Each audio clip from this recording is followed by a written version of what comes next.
And I think what we have done is we've stopped doing 20 things and we're now doing, 5 or 6 things, hopefully really well. Strange kind of situation that we have philosophically, where as a trade association you're expected to spend a significant proportion of your time on the good of the industry, which means you have this kind of quasi-charitable aspect to what you do. But of course that doesn't pay the bills because the members don't fund you sufficiently to do all of that stuff. So you have to have a commercial. You've got to know what the members are talking about. You can't be second guessing. Now that partly is just in the blood, having done that. And it's also getting out there and seeing all of these people and listening. It's, to use a metaphor, it's not about who can be the fastest growing tree anymore, because there's a bloody great mountain overshadowing the forest that's going to kill all of you by taking the sunlight away. I think that's happened relatively quickly, but it's certainly there now that around the table globally people understand that they have to work together. The people that we've got to be competing with now are Google and Facebook and Amazon and all of these giants, not BMOP against IPC or Timing against Bauer or against Immediate. Even when I started 10 years ago, those people would barely sit in the same room as each other. Welcome to Content Talks, brought to you by River Sounds, where we talk about how to get the best out of your content marketing investment. In this episode, we discuss B2B membership trends and how to maintain your members in an ever-changing market. To discuss this, we're joined by Chief Executive of PPA, Barry Mcllheney, and CEO of FIPP, James Hewes.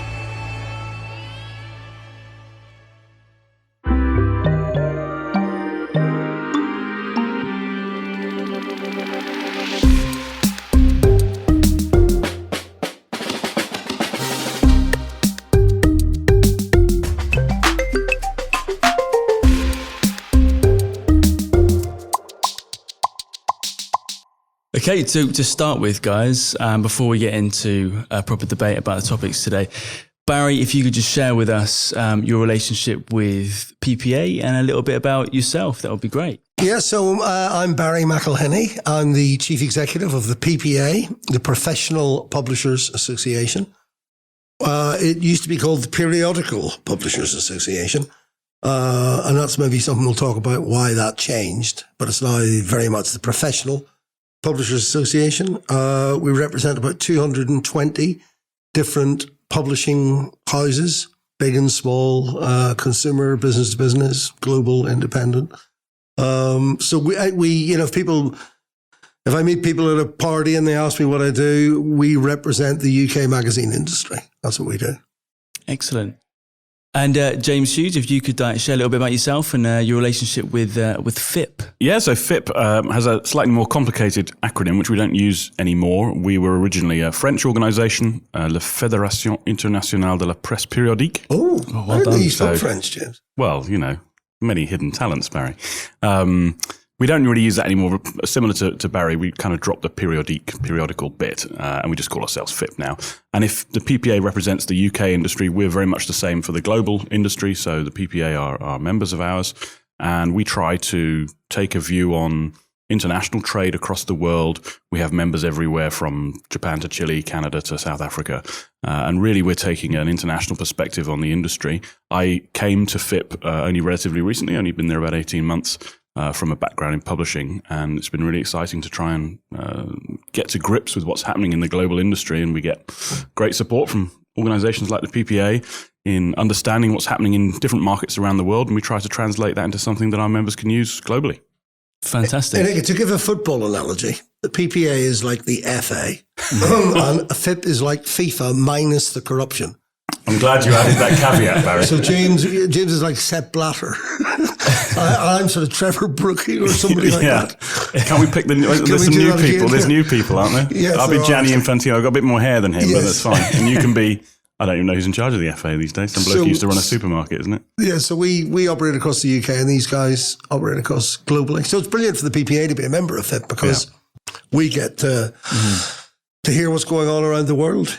So I'll turn up at a FIPP board meeting in New York or somewhere, and you'll hear from the Spanish Association, the French Association, the Germans, and it's really useful to work out not just where you are as an association, but where each market is. Mm-hmm. And vice versa, I think. I think consolidating together all the different views that we get from both member companies and organizations across the world gives us a kind of really global picture on what's happening in the industry. And we're able to then take that back to our membership and show them examples of what's happening in different places. It gives them inspiration for their own business and helps them connect with each other and network with one another, which is really the major thing that we do. Fantastic. So could you just reiterate the relationship between FIPP and the PPAs? Yeah, so the PPA... Barry's too polite to say he's one of my bosses. So the PPA represents the UK publishers, and then the PPA in turn is a member of FIPP. So FIPP, being the global magazine body, will have in it the PPA, the VDZ, which is the German organisation, the MPA, which is the American organisation. The PPA will have as its members Hearst, Condé Nast, Bauer, Immediate Media, etc., etc. So our interests in my day job stop within the UK. Then I get that global perspective when I rock up at a FIPP meeting or through some of the reports that FIPP will send. So it works well together. Yeah. In turn, we essentially pay FIPP. That's the relationship. Yeah, kind of. I like to think it's mutually beneficial relationship. Symbiotic relationship. Symbiotic. I was going to say parasitic. Edit that bit out. Symbiotic relationship. Last week we were both in New York at the MPA conference. That's Magazine Publishers of America, the American version of the PPA. So it's, we used to share an office in London. We're now in separate offices here, but we meet quite a bit different parts of the world. Right. Did you meet knowing that you were both going to be there? Did you travel together? No, I didn't tell him. Just, It was a horrible surprise, actually. Yeah. I sort of knew that FIPP would be there because we're everywhere. We're here, everywhere. We're there. And then we have our big event, the PPA event, coming up in May. So we will have our annual festival. It's one of the things that publishing membership bodies do is have a big annual event where you gather the clan together, and we'll have ours in May, and FIPP will have theirs in November, Las Vegas in November, which we will be at. Yeah. So today we're talking about organizations and the importance of reinventing yourself and maintaining organizational integrity. So is it important to constantly reinvent your organization, or does that risk the integrity of your core beliefs? Well, I've been at the PPA 9 years, believe it or not. 9 years last week. And I think when I arrived, there was a pretty major change job that had to be done, a fairly major reinvention. Just simply because the PPA has been around for over 100 years. And it did a perfectly good job, but I suppose I felt when I arrived that we needed to modernize it and make it, make really sure that it was really relevant to what its members wanted and needed. So we probably did a really big reinvention a year maybe after I arrived, because it takes some time, I think, with these jobs to fully get your head around it. And then since then, it's been, organic invention here and there. And then we did another really big one about a year ago, where we've moved offices, changed the team, got some new strategic priorities. And all of that is driven really by the membership and by the market. You can't exist as a membership body. You can't exist in isolation. There is no PPA without the members. We may as well go home, So you're driven by what they do, and they've all reinvented. They've all completely reshaped themselves. So it would have been wrong for us not to have done a similar thing. Do you look for feedback from your members once you reinvent yourself, or? Yeah, I mean, the reinvention is driven by them, in that we would go out and ask them initially, where are we being relevant? Are we being purposeful? Are we doing the right things? Fed partly by that, partly by your own instincts. You then make these changes, and then, we check in with them that we're now doing what they want. And I'm sure James would agree with this. One of the first things you learn is you cannot please all of the members all of the time.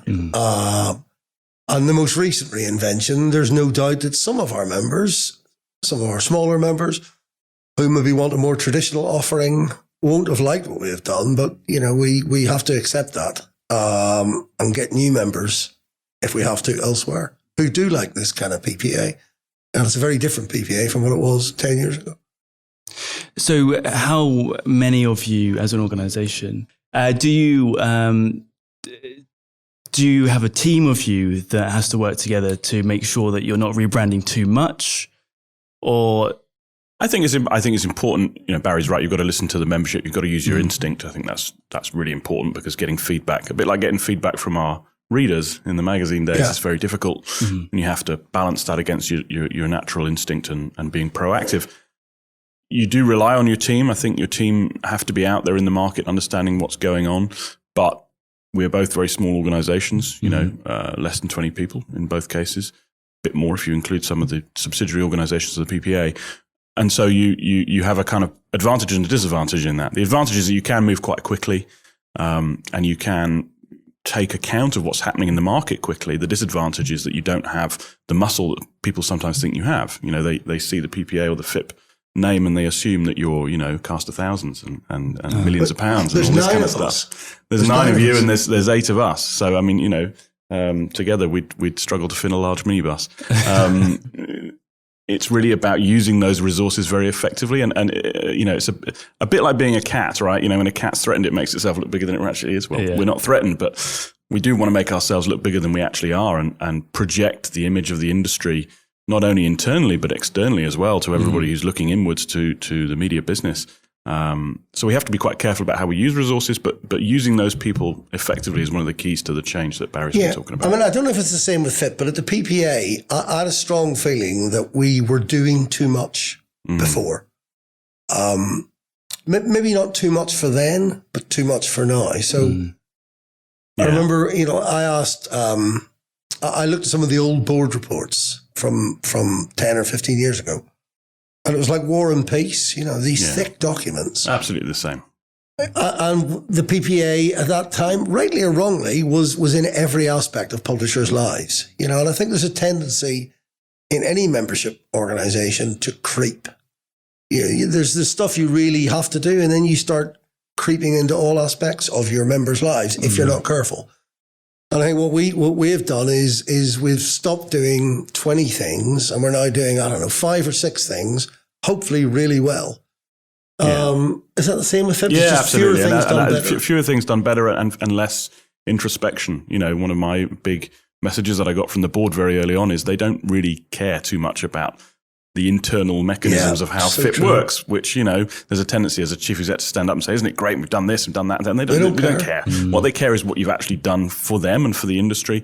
So we spend a lot more time talking about that now than we do talking about ourselves. And I think that's really important. FIPP is just a vehicle for the industry. And so you're empathizing more with your members, would you say? Yeah, I think that's really important. I think again with the PPA, I'm an ex-publisher, same as James, ex-editor. When I arrived at the PPA, I was sort of confounded by how much the people at the PPA talked about the PPA. Yeah. When I was a member of the PPA, I had no interest in where their office was or who was in charge of this or who sat where or what their job title was. And I think it's really easy with any membership organisation to become introspective and insular and think it's kind of all about us. Yeah, it's absolutely not. The members couldn't care less, really, as long as you're serving what they need done, as long as you're moving the dial, and as long as you're relevant and you're not wasting their money fundamentally. Yeah. There must be those members that have the loudest voice that are quite interested in the politics behind these organisations. But there are large members and small members, and the members with large voices and small voices. They're not always correlated. So our largest member, one of the largest magazine companies in the world, Meredith, doesn't really talk to us very much. We have some dialogue with their international people. We have some dialogue with their senior management. I think we deliver a good service to them, but they're pretty quietly contented about it. We might have other members who've only got 10 or 20 people in their organisation who shout about it all the time and want more and more and more.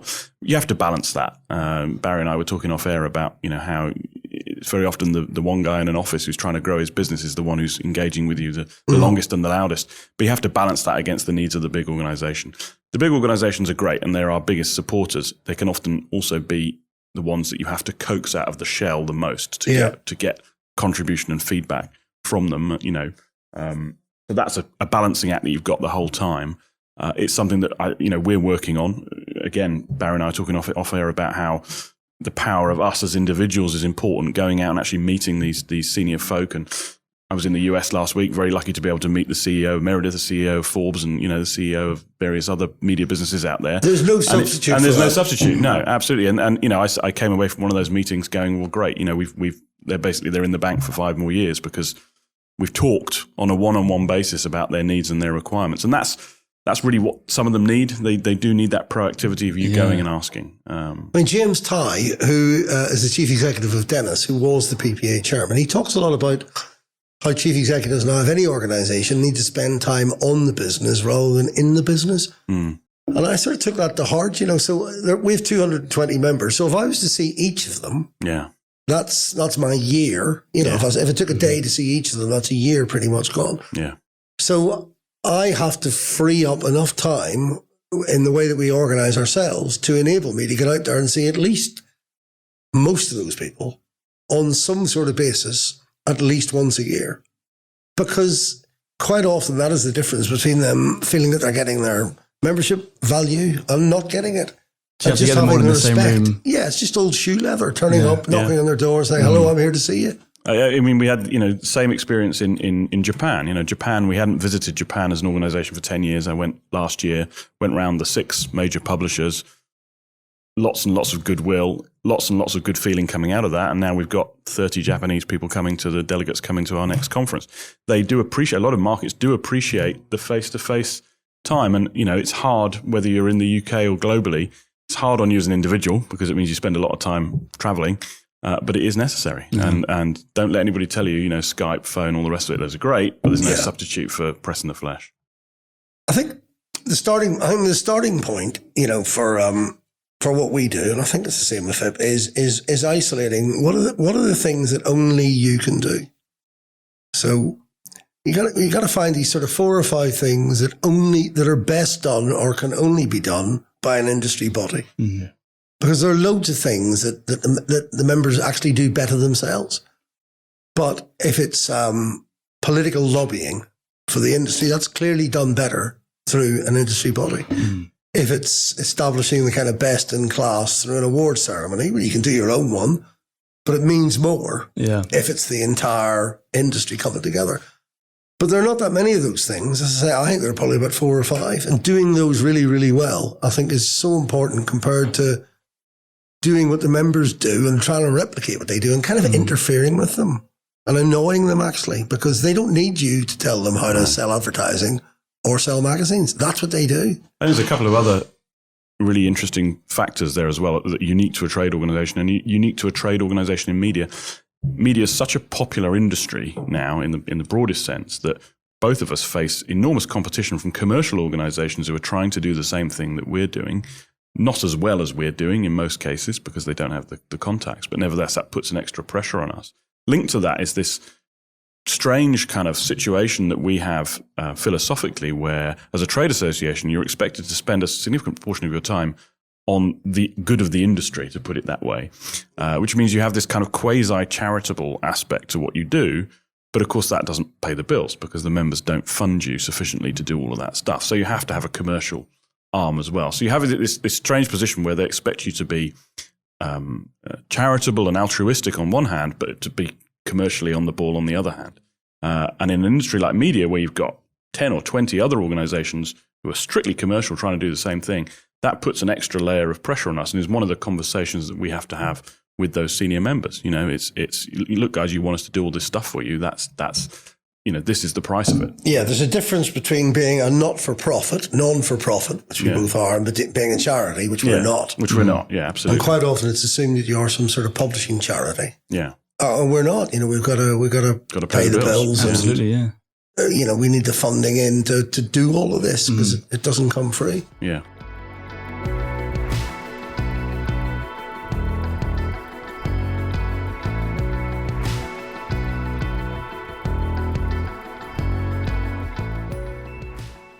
So what does the good of the industry mean in practice? You've got a great example of it at the moment. The meetings I've had in the last 2 weeks, the constant stream of off-the-record discussions that we've had around Facebook and the power of Facebook and the power of that. I'm not even going to say platforms, it's that platform specifically. they want us as organizations to take a role in deciding how the industry responds to Facebook. That's the kind of thing that they're not going to get through a commercial organization. That's something only, back to Barry's point, that's something only we can do. I suppose our equivalent, I mean, it sounds dry, but it's so important. So for 25 years now, you have not had to pay VAT on printed magazines. And that's largely because of a PPA campaign back then. You currently do have to pay 20% VAT on digital publications or digital products. So there's this obvious anomaly, what we call the reading tax, where people are being penalised by an extra 20% for reading digitally. And there's issues there around literacy and around young people coming through. So the PPA is leading that fight with some success. And, fingers crossed, at some point there will be an announcement that 20% is being reduced to zero. Now, that is, when it happens, will be the result of years of lobbying by the PPA. That's what the PPA can do that individual members can't really do. Yeah. PPA is surely the only organisation that should be handling that. Yes, absolutely. And I think if you said to some of our members, what do you pay the PPA for? They would say for things like VAT and digital VAT and the whole wider issue of lobbying. Every industry has a membership body. My belief is if something happened to the PPA, 6 months after that, they'd start up again. They would start up again. There's an instinct, there's a human instinct that if you're doing this and this guy over here is also doing this, you'll want at some point to come together and compare notes. And the PPA and FIPP are just sort of giant versions of that. Yeah, that's right. Yeah. Big networking organizations, that's really crucial for the membership. And Barry's absolutely right. If it didn't exist, you'd invent it. Yeah.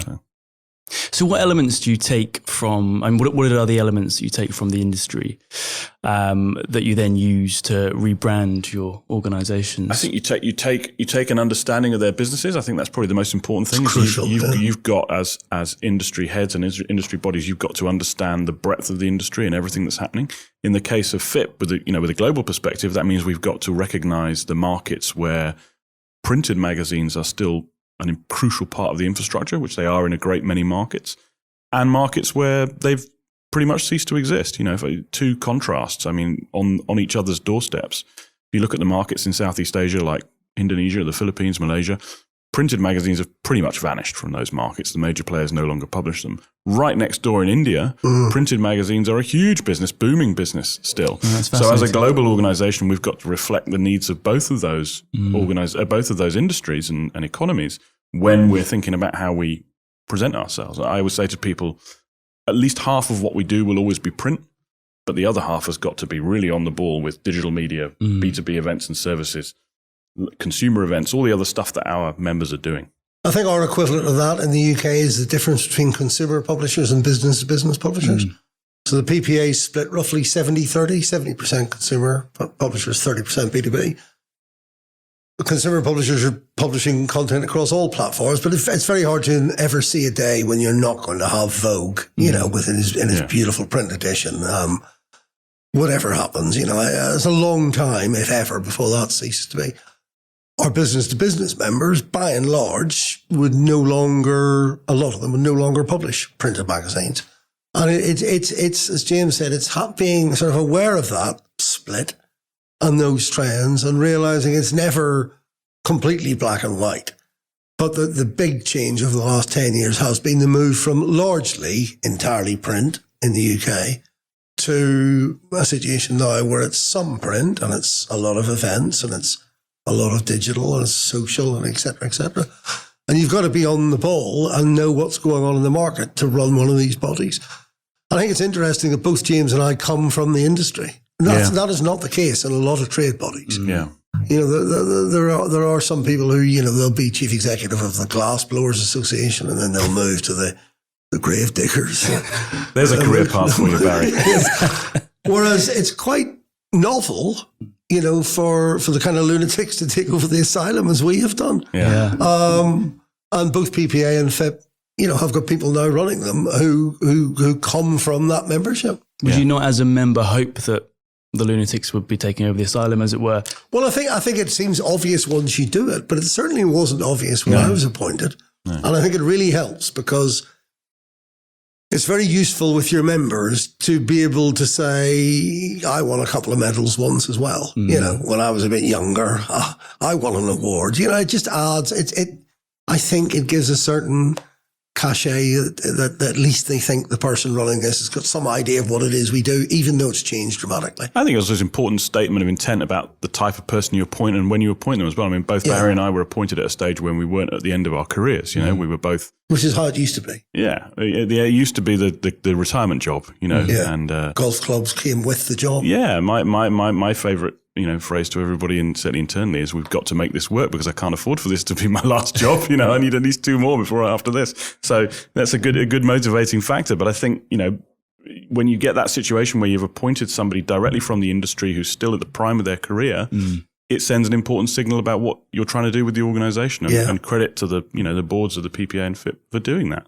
Yeah. So you have to display a sort of authenticity. I think you've got to know what the members are talking about. You know, you can't be second guessing. I think that publishers are possibly worrying about this. You've got to kind of know. Now that partly is just in the blood, having done that, and it's also getting out there and seeing all of these people and listening to them, because obviously it changes. You know, what they're worrying about now is not what they were worrying about 5 years ago. And the people have changed. Certainly, and the people change. You know, my favourite stat around that is we ran our last Congress, 2017, here in London. And I think of the 5 biggest publishers in America, one of them doesn't exist anymore, and the other 4 have either changed or are changing their chief exec. So, you know, huge, unprecedented period of change in the senior leadership in the industry. Yeah. And when you've got new people coming in, you want them to look at the trade association and go, okay, right, I understand that these guys are thinking like I'm thinking. They're not associated with the old guard. And I think that's hopefully that's the case. I mean, the board of the PPA is made up of 20 chief executives, myself included, and 19 of the bigger members, chief executives. I've been there 9 years, and I'm now the 4th longest serving member of that board. So 16 of them have changed over the 9 years, you know, 75%. So it's a fast changing industry. Didn't used to be the case. It's more. It's a very recent phenomenon. I mean, most of the people who those people replaced had been there forever. Yeah. I think the other big change, which has been a good thing for us, is there's a much more collaborative group of leaders has emerged in our industry. So it used to be the main job of the guy who ran what was EMAP was to kill the guy who ran IPC. You know, that I worked at EMAP. I know what it was like. You would get up in the morning and go out and try and kill these people. I think there is now a kind of sense that the equivalents of EMAP and IPC, they've got a lot more in common, and the people they need to be killing are not themselves. It may be certain social networks or digital platforms. Yeah. You know, the people that we've got to be competing with now are Google and Facebook and Amazon and all of these giants, not EMAP against IPC or timing against Bauer against Immediate. And that's really changed. And that generation of leaders who have come up, they're much more collaborative, and they'll sit around a PPA boardroom table or a dinner table, and you can sense that. Even when I started 10 years ago, those people would barely sit in the same room as each other. Yeah, absolutely. I think they've all understood the need for collaboration, for working together as an industry. And, you know, it's, to use a metaphor, it's not about who can be the fastest growing tree anymore, because there's a bloody great mountain overshadowing the forest that's going to kill all of you by taking the sunlight away. So, and I think that's happened relatively quickly, but it's certainly there now that around the table globally, people understand that they have to work together. So if our job is to bring people together, which I think it is, it's a lot easier to do that if the leaders of those key organizations want to be together. Yeah, absolutely. Rather than, as I say, not that long ago where it was like, we don't speak to him. Yeah. That's interesting. It's such a competitive industry. It's not that it's not competitive. I'm sure they still do get up in the morning and at a certain level try and knock lumps out of each other, get more advertising than that guy's getting. But at a senior level, I think strategically there is an awareness that this industry has to stick together because there are other sectors and other industries that are only too happy to come and eat our lunch and our dinner and breakfast and supper while they're at it. We'll be back after this short message. At Fish, you can find everything that a professional, corporate, charity, or consumer organization needs to provide effective communications, build revenues, and strengthen relationships with members to deliver you improved reputation, retention, and acquisition. Fish are full service if you need us to be, plug and play if not, and we can work from our offices or from within yours. Fish creates engaging content across all platforms. We deliver all the publishing and marketing solutions that completely complement your in-house skills. Fish are part of the full-service content marketing agency, The River Group. This makes us well-resourced in the engine room, but focused, agile, flexible, fast, and cost-efficient on deck. Visit fishcontent.agency today to find out more. Now back to our conversation with Barry and James. Well, I mean, we would do an annual survey where we will ask our members, all of them, those who will respond, to score us, if you like, out of all the activities that we do. We have pretty good sort of outreach into that membership through all of the various committees and working groups. Yeah. So you sort of assemble it all. And we spend an awful lot of our time, a disproportionate amount of our time, rightly, meeting those members, either out seeing them or them coming in. So you put all that together, plus a kind of formal survey, plus your gut instinct, plus your breakfasts and lunches and dinners. Yep. And I think you end up with a reasonable, hopefully, approximation of what it is they want you to do. They're not slow in telling you if you get it wrong. Yeah. It's getting them to tell you what they want you to do that's sometimes the harder piece. But it is those four things. It's surveying the members regularly, which tends to reach the operational people, so that gives you one perspective. It's using the board meetings. Like Barry, we've got a board of 40 senior people who meet twice a year. Getting feedback from them directly is important. We have a committee, particularly International Business Development Committee, who give us feedback on the operations of what we're doing and the events that we run. And it's, as Barry said before, it's shoe leather. It's going out there and meeting people and gathering views from the organizations themselves. And you got to remember, none of these people wake up in the morning and think about the PPA or FIPP. No. They've got full-time jobs, and nor should they. That's our job. So you've got to strike this balance, which can be difficult to get exactly right, between reminding them that you exist and are doing good work on their behalf, and you've got exciting stuff planned, and sort of justifying your existence. Yeah, it's a really tricky balance to get right. So you have to offer them something. You have to show that you're being proactive, right? Yeah, so you have to doing something that adds value. Yeah, you're never going to be able to go into a board meeting and say, "Okay, guys, tell me what you want me to do."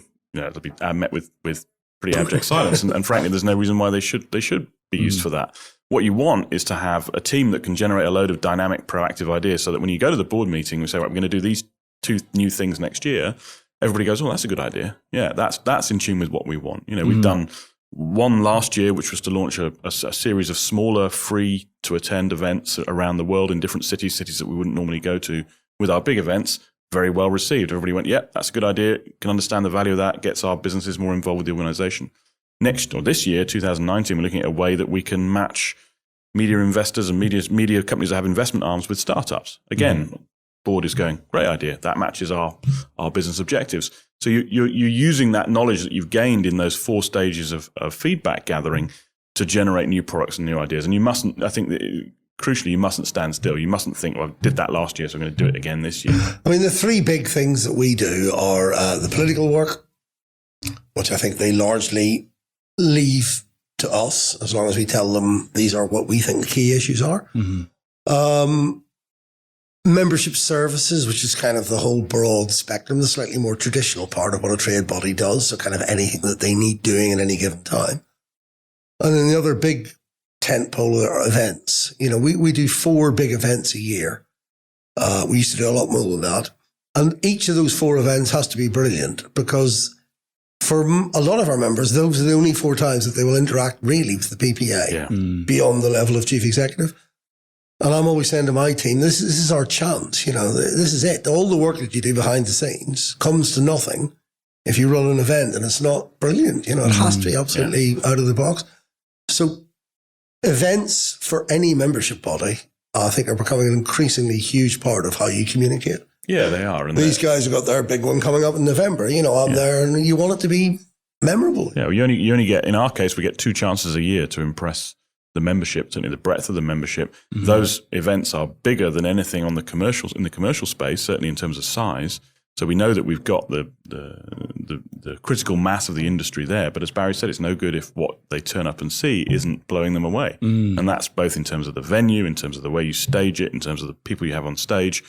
You know, they expect a certain level of depth as well. And we know we've been to other competitor events recently where they've kind of got the audience right and they've got the speakers right, but then they lack the depth in what they're asking.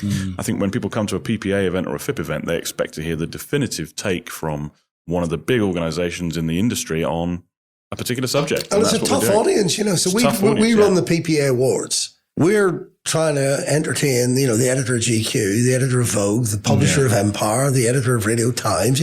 These are people who are not short of a night out, you know. So a good night out. Very good. So for us to run an event that these people think is worth coming to, every single thing about it has to be first class. So, I mean, I spend a disproportionate amount of time working on the music that will be played when the award winner walks up onto the stage. Now, it sounds minor, but it's things like that, I think, that make a difference between a kind of an okay event and a really memorable event. If you get a chance, it's a good quiz. You get a chance, you should go on Spotify and look at Barry's PPA Awards playlist and see if you can work out who won based on the track that he's chosen.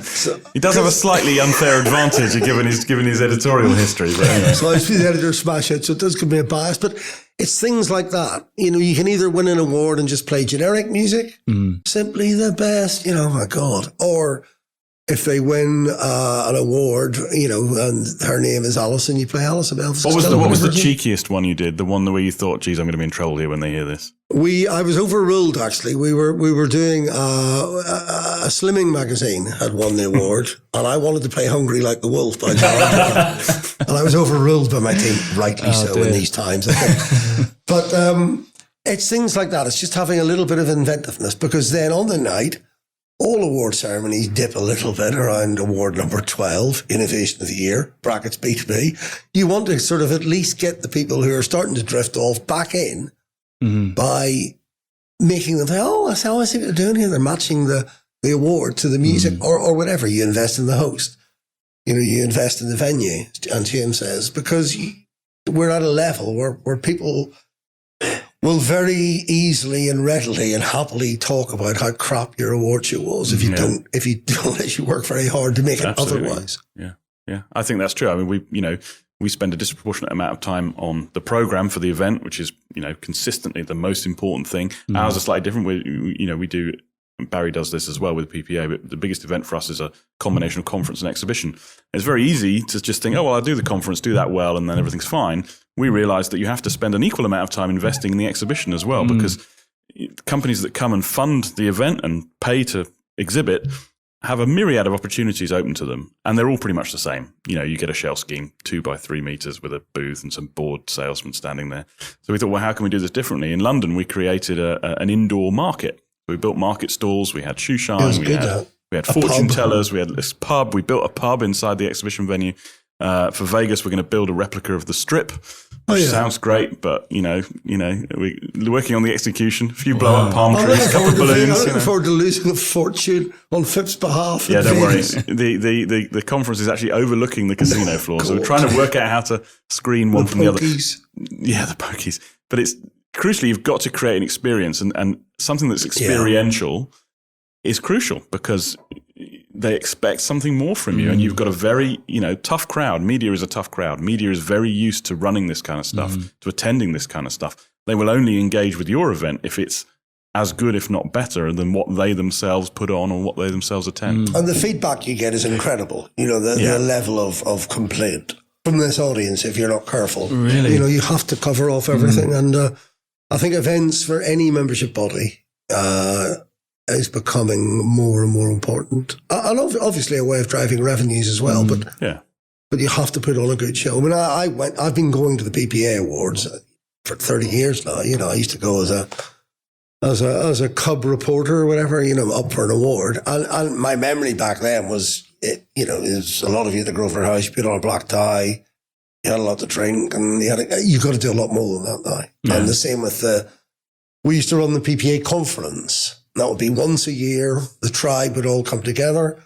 One person would stand up on stage, usually a man of a certain age, and he would tell the audience what was going on. You just can't do that anymore. Yeah.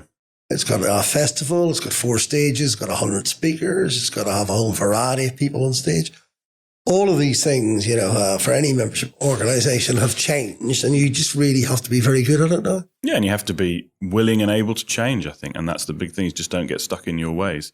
It goes back earlier to what we were talking about with resources as well. You've got to be really good at managing your resources. I often say to my team, it's incredible that, we put on effectively 1,000-seat 3-day conference in Las Vegas with 2 people and a few freelance organizations. If this was remotely, if this was informal, or somebody B2B organization that does this, I'm going to say for a living, but does this as the mainstay of their business, they would chuck 20 people at that, and there'd be panic in the ranks every week about how they're going to organize this thing. And for us, it's just routine. So it's about knowing what you're good at and making sure that you use those resources effectively. And if you put on the right show, people, as I said earlier, they think, my God, you are this incredible global organization with resources left, right, and center. How do we become part of you so that we can take advantage of that for our business? I think it all comes down in the end to showing your members that what you're doing is delivering value for them. You're delivering value to their business, both in terms of the knowledge that you're sharing, but crucially in terms of the network that you're presenting to them, so that they can go out and find that, as I always say, find that one crucial conversation that could make a multi-million-pound difference to their business. And so the events these are a really events, important part of that. Yeah. They are purely about content. They're purely about you delivering an experience. You don't have to sell your organization. You don't have to... No, they're about 3 things. They're about content. They're about solutions. So in other words, there's a whole bunch of solutions providers in the room who can help you with some aspect of your business. Those 2 are important, but I know senior members of ours, C-suite, people from our network, who have never seen one of the speeches at the FIPP Congress and never been to any of the booths. What they're there for is the networking. They're there to talk to their peers, to talk to people in the industry, and frankly, to do deals. There's this great opportunity to sit in a room for 3 days with the chief exec of Hearst or Bauer or Burda or whatever the company might be, and have that crucial conversation with them. Well, that's where a lot of the business is done, and that's where a lot of the value comes from, I think. We started having board dinners about 6 years ago. So we always had board meetings. And then we said, what about if we were to get the same people together, but in a private room in the West End of London, and with a few glasses of wine? And, deals have been done and mergers have been formed and relationships built. And I often think, that sometimes the conversations at the board dinners are more useful and adding as much value as those at the board meeting. And they've become a really important thing in what we do. Even though it's quite hard to define what it is, what we do is we provide the restaurant, the environment, and a kind of loose agenda. And we'll bring in maybe a couple of interesting speakers. Yeah. And then quite often they will go off, a couple of them afterwards, for a drink. And, you'll read that 6 months later, they're merging or they're selling a title to each other. And so you provide this framework for the industry to operate. Right. Formally and informally. It's the environment, and it's part of the value you give them, right? I mean, with FIPP, the FIPP board, I know that there's at least 2 transactions over £100 million each that happened in the last 3 to 4 years as a result of board meetings, and it's just the environment. We didn't sit there and go, right, guys, now's your time to talk to each other about doing deals with one another. They just kind of go off, and it sort of happens by osmosis, but they value that, and it's for the chief exec level a really crucial part of what we're offering. It's hard to think with any membership body. You're often asked, what are the hard benefits, and I think those have probably diminished over the years. It's not a mixture. It's a whole range of kind of softer benefits. Yeah. The sort of thing we've just been talking about. There clearly are harder ones, like you get reductions to entering this, and you get, cheaper membership of this through it, and you get a legal helpline, and you'll get sort of support around HR. And it used to be called a trade body. And most trade bodies offered the same thing. And we still offer some of that, but we're trying to become much more of a membership network. Yeah. And the 2 things are quite different. Right. So we've got elements of being a trade body. And if people now say to me, you run a trade body, I say, well, we kind of run a membership network. Yeah, that's right.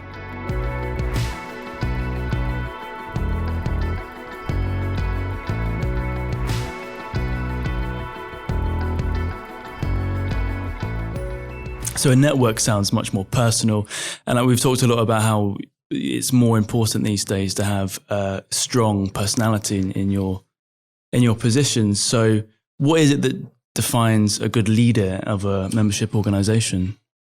Visibility. I think the confidence and ability to speak publicly and to be a visible face of the organization is really important.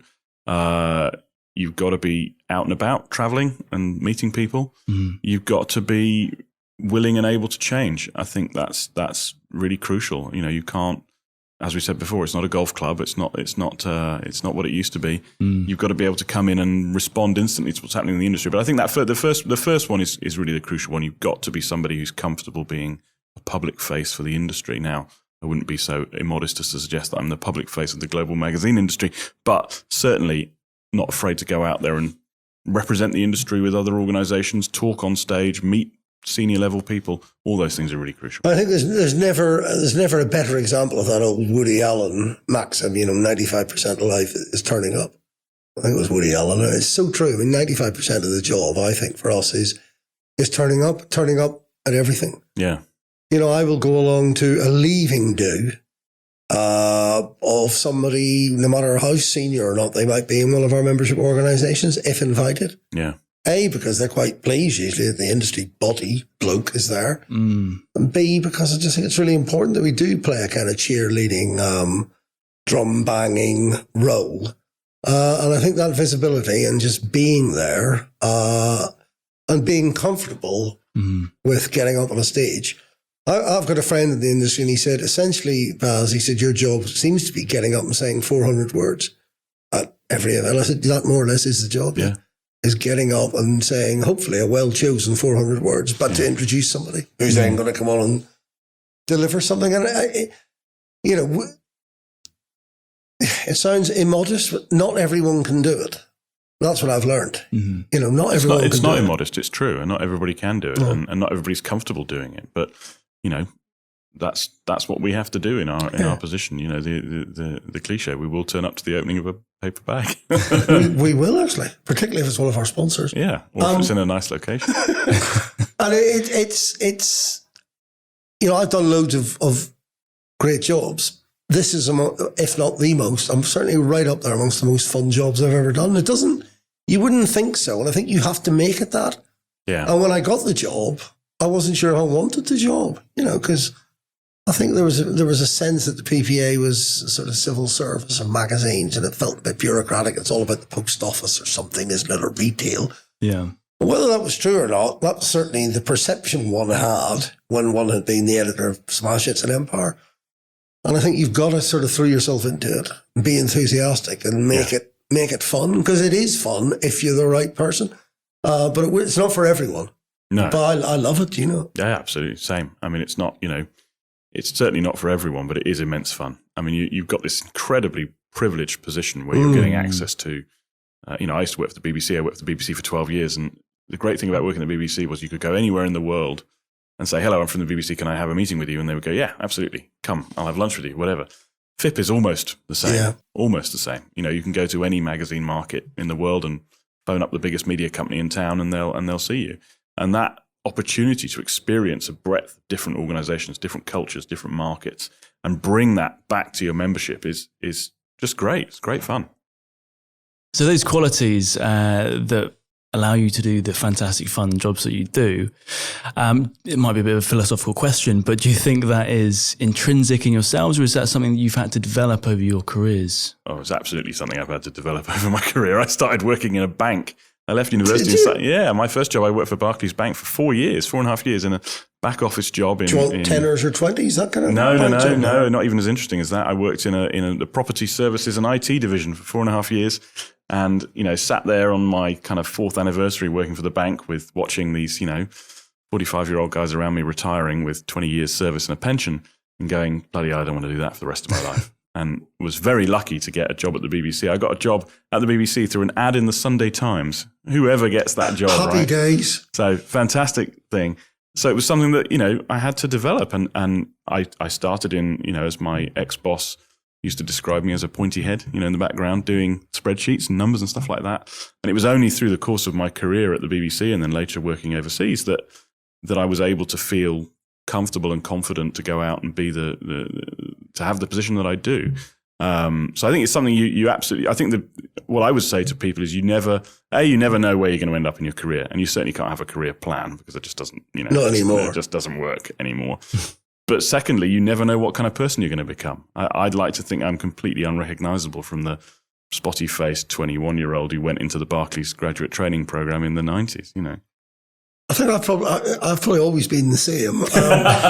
I mean, I've always liked. I've never found it a bother getting up and talking to people, which is an advantage in the job. I think I've had to learn the diplomacy side of the PPA job. So I'd spent most of my career with one publishing house, not all of it, but most of it with EMAP, and it had a certain culture and a certain way of doing things. And I think when I came to the PPA, I thought, well, I'll just translate that into this. And you realise quite early on, if you've any sense, that you have to adapt that. Mm. Yeah. And I also thought I knew everyone, and I realised I knew everyone in EMAP, but there were all these other companies, you know, of equally strong cultures. And getting to know all of those people has been fantastic, you know. And I think the single most important thing I probably now bring to it is I know everybody. So when you're putting together an agenda, you just kind of know the person to ask to get the person who would be the right person to do that. And it's very hard to teach that. And it's sort of all up in your head. You know, at some point that will run out and somebody else will come in with their own ideas. But hopefully not too soon. Hopefully not, Barry. Well, gentlemen, I think that's some fantastic inspirational advice for anyone who wants to get involved in membership organisations or who just wants to get involved in business or marketing. Join the PPA, join FIPP. Join FIPP, yeah. FIPP.com for those of you who are interested. www.ppa.co.uk. We'll be right back. I got my plug in first, Barry.